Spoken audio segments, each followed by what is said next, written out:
This is Rob Keynes, developer and CEO of Rodeo Age. I'm sitting here talking to Corey Bray, who just played that classical piece that he just wrote, and played it rather well. Very impressive. He's been working at it a little while, I guess, with the metronome, and it's been sounding very, very smooth. So, Corey, we're all wondering how you get to the point where you can play so relaxed these complex, riffs and good time and arpeggios and just really Ingve sounding stuff. How do you get to that level? You pray a lot. Well, actually, you do have to relax. I mean, relaxing is a big key to playing. You don't want to be too tense when you play. In fact, sometimes you want to practice really just relaxing to the point that you feel like you're playing on a cloud, because it helps smoothen things out.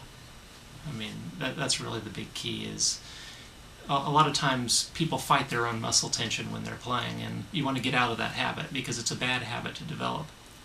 And it's something, as a musician, especially a guitar player, you're going to fight it a lot throughout life. You're going to realize you're constantly tensing up. If not your picking hand, your fretting hand. And so what techniques do you use to solve that problem? How do you get up to speed like that, all relaxed?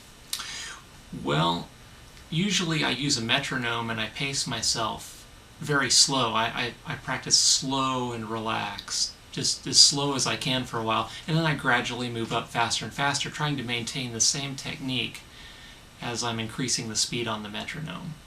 Now, when you're picking with your picking hand, what school of thought, I guess, do you subscribe to? Are you one of these guys who kind of just barely moves your thumb and finger, or do you move them in wider strokes or somewhere in between, or how do you decide what the right stroke is for against the string as your alternate picking? Well, that's an interesting question, and the schools of thought do kind of vary about that. Some people try to pick a little more from their elbow, other people from their wrist, other people just the thumb and the finger. And what I've found is that the technique really dictates what you need. If you're finding that one of those methods really isn't working, you switch to the other. And you really have to pay attention and be cognizant of what's really going on with your pick while you're playing, because you might be in between two strings picking like this, and you may not have much of a choice. That just may be what the picking technique dictates, and it may be easier to pick just using your two fingers than putting your whole arm into it or motion into it. It just depends on what you really need. So you really do kind of have to master all three? Yes, okay. I think so. Yeah, you're probably right about that. The flexibility out of it is really the payoff. I mean, you really don't want to get stuck only knowing one thing. Exactly, right. So you talk a lot about being one with the shape, and how does that come into your playing? Like, for example, in the classical song, or when you're writing music or composing, what does it mean to be one with the shape?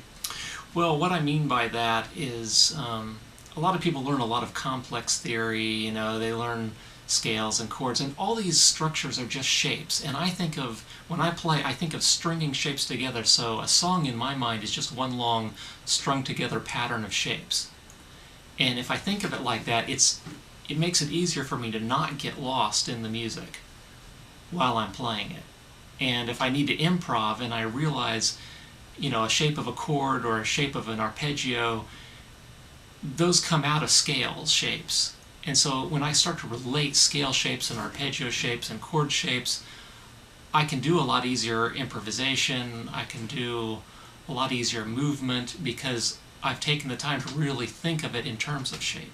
So to me, guitar playing is all about shape. It's not about, am I playing an A chord or, a C diminished ninth or whatever that is. It's just about shape. And that's what I boiled it down to. Yeah, be very curious to see some future lessons on shape and actually take us through the processes that you use to. Well, yeah, I would really like to get into the whole. I think more guitarists would benefit more from just studying the shapes than from a lot of complex music theory. Music theory tells you how to move and where to move and why you're moving. Shape tells you how to play with those concepts more intuitively. So I'm not against learning music theory. In fact, I think it's very valuable for musicians to learn music theory.